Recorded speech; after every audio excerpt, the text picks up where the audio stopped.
Okay. Kentucky went 4-8 last season, and now their over-under is 4.5 for this coming year. They lost the Governor's Cup, I think, on top of all of that, the first time in 5 matchups. Yeah. And lost their most important assistant coach to that team. Yeah. Yes. So this is definitely not a great situation for Kentucky. Now they're trying to fix the offense by bringing in Zach Calzada. Yeah, baby. Zach Calzada's in year 7 now, is he not? Great. Ooh, yeah. Yeah, James Hetfield agrees. He's been rebuilt. This is a make or break season for Mark Stoops.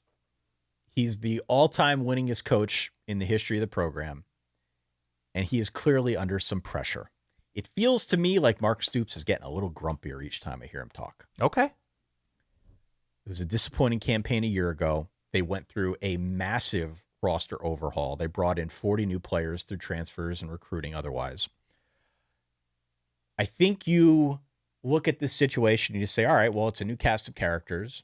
Mark Stoops has been in this position before where he has rebuilt things rather quickly. And Kentucky, on the whole, has been pretty good under his tenure. The issue, hard schedule. The issue, Zach Calzada? Question mark? Had a really good year last year. The issue, defensive front 7. Yeah, lost a lot. Front whatever. Right? So which side of the coin are you coming down on? It feels to me like there is a lot more negative right now on the Kentucky side than there is positive. Okay.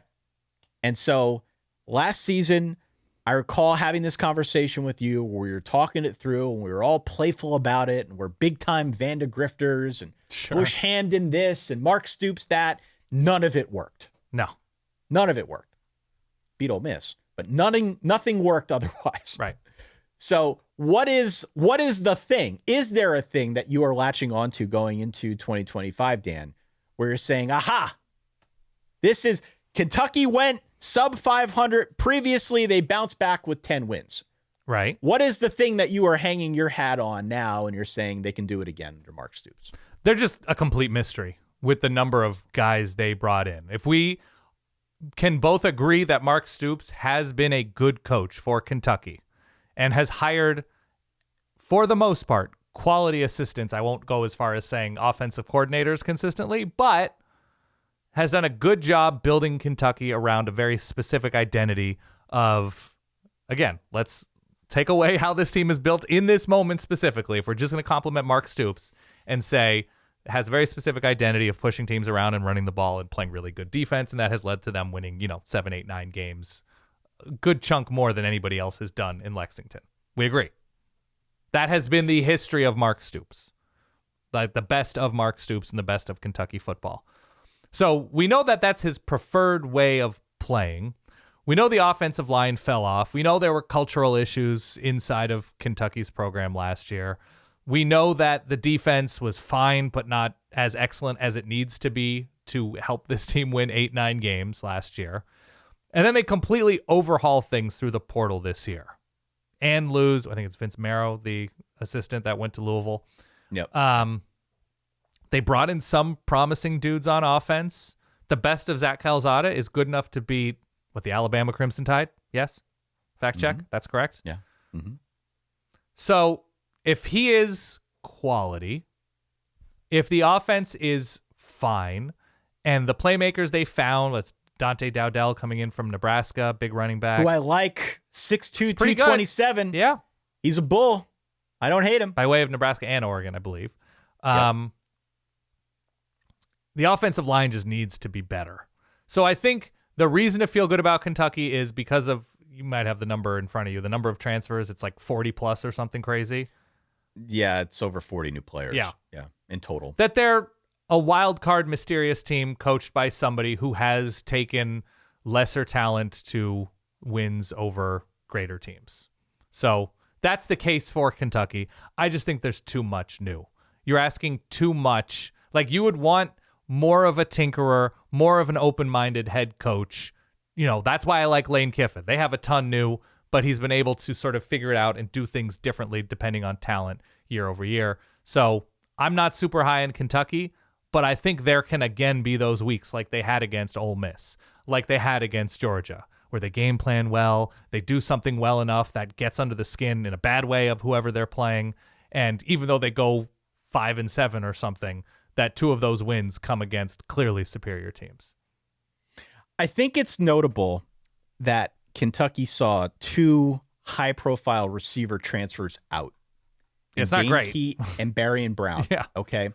And we spent 2 years talking about Dane Key and Barry Brown, how we liked their potential. Dane Key, I believe, was the one who had issues with drops. The whole receiver room had an issue with drops. But these guys have gone elsewhere now, right? We just talked about Dane Key, Barry Brown transferring out. They're like headliners in their new receiver room. Yeah.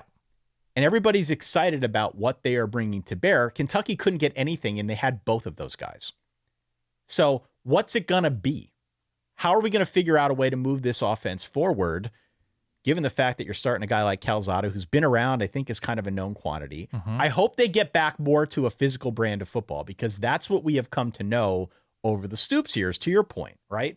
Let's get Dante Dowdell going. Let's use him as the battering ram, 6'2", 227. Hopefully that offensive line can be better. It was one of the worst units nationally last year. So they just have a lot new that they got to figure out up front, really on both sides of the football. And that's just generally not a great place to be in the SEC. No, it isn't. It's part of why I think you and I are reasonably skittish, let's say, on Texas. There are questions. We like the talent. We expect that they'll be fine, but questions. Kentucky is in a much, much different class of questions with respect to their front on offense and defense. Yes. I agree with all that. And so I'm leery about this team. I'm leery that they're going to be able to put it all together quickly. We've seen Stoops kind of do stuff like this before. When he went sub 500, he comes back with a double-digit win team. Like, I'm not rooting against that. Right. But it's just, it feels to me like maybe the trajectory of this program is saying otherwise. That I hear you. No, this time around, he won't actually do it. It is a very difficult schedule. And possible week 1 MAC attack with Toledo coming to town. Toledo is not a bad team. No. I'm not saying they're going to beat Kentucky, but Toledo is going to fight. Raise your antennae is what you're saying. Yeah. Can I give That's you what I'm saying. Can I give you some sandwich facts or letdown Please. look ahead facts with Kentucky? Please. They're kind of spicy. Okay. Kentucky has South Carolina after South Carolina is at Mizzou. Okay. Kentucky has Georgia after Georgia plays Alabama. Game's at Georgia, but it is a letdown spot, as we've seen in the SEC. That can wreak an ugly head for a lot of these teams. Kentucky has Texas after the Red River game, and that's at Kentucky. Kentucky has Tennessee after Tennessee plays at Alabama and before Oklahoma. Kentucky has, I don't know if Auburn is, it's between 2 road games for Auburn. So, maybe that's a nice spot for Auburn. Kentucky has Florida after Florida plays Georgia and before Florida is at Ole Miss. And they have, I think that's it. They have Vanderbilt, but I think Vandy has a bye, but it's between Auburn and Tennessee. So if Kentucky is a wild card, which is probably about the best they can hope for, positionally, they're not super bad in the way their schedule positions out. Yeah. I think this is it for Stoops. That's such a Kentucky schedule, though. I know. Kentucky is born to get you when you're not ready. That's all. Again, it was 2021.